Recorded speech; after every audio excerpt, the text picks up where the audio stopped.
নমস্কার বন্ধুরা, আজ আমি তোমাদের সঙ্গে এমন একটা রেসিপি শেয়ার করব যেটা মূলত নতুন যারা রান্না শিখছো অথবা আমাদের যারা ব্যাচেলার ভাই আছে তাদের খুব কাজে লেগে যাবে। আমাদের যারা ব্যাচেলার ভাই আছে অথবা যারা নতুন রান্না শিখছে তারা কিন্তু খুব একটা ঝামেলাজনক রান্নায় যেতে চায় না। তারা সবসময় অনেক সিম্পল ওয়েতে কীভাবে রান্না করা যায় সেটাই তারা চিন্তা করে।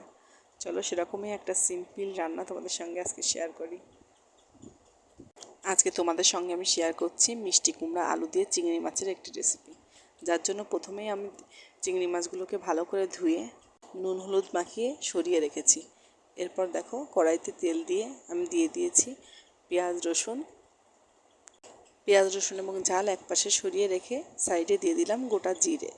এবার জিরে কিছুটা ভাজা ভাজা হলে আমরা পুরোটা পেঁয়াজ রসুনের সঙ্গে একসাথে ভালো করে ভেজে নিলাম। ভালো করে ভেজে নিয়ে এবার চিংড়ি মাছগুলোকেও হালকা করে ভেজে নেব। বেশি ভাজবো না, বেশি চিংড়ি মাছ ভাজলে আবার চিংড়ি মাছ হার্ডি হয়ে যায়, তখন কিন্তু খেতে খুব একটা ভালো লাগে না। তারপরে দিয়ে দিচ্ছি আমরা মিষ্টি কুমড়া এবং আলু। দেখো মিষ্টি কুমড়া আলুগুলো আমি কিন্তু মিষ্টি কুমড়াগুলো বেশ একটু বড় সাইজ করে কেটে নিয়েছি। একেবারে গলে গেলে মিশে গেলে কিন্তু ভালো লাগবে না, যাতে রান্নার পরেও মিষ্টি কুমড়া একটু আস্ত থাকে, এই জন্য আমি মিষ্টি কুমড়ার সাইজটা কিন্তু একটু বড় করে কেটেছি। এবার আলু এবং মিষ্টি কুমড়া দেওয়ার পরে বেশ কিছুক্ষণ ভালো করে কষিয়ে নিয়ে দিয়ে দেবো পরিমাণ মতো জল। দিয়ে এবার একটা ঢাকনা দিয়ে ঢেকে দিচ্ছি।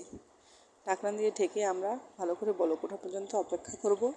ভালো করে বলক উঠে গেলে আমরা ঢাকনাটা উঠিয়ে আবার একটু নেড়ে চেড়ে দিব।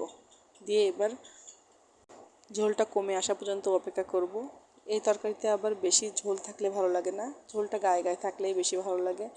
ঝোলটা যখন একেবারে কমে যাবে তখন আমরা শুকনো খোলায় কিছু জিরে ভেজে সেটাকে গুঁড়ো করে নিয়েছি, সেটা আমি দিয়ে দিচ্ছি এখন। দিয়ে ভালো করে নেড়ে চেড়ে মিশিয়ে নেব।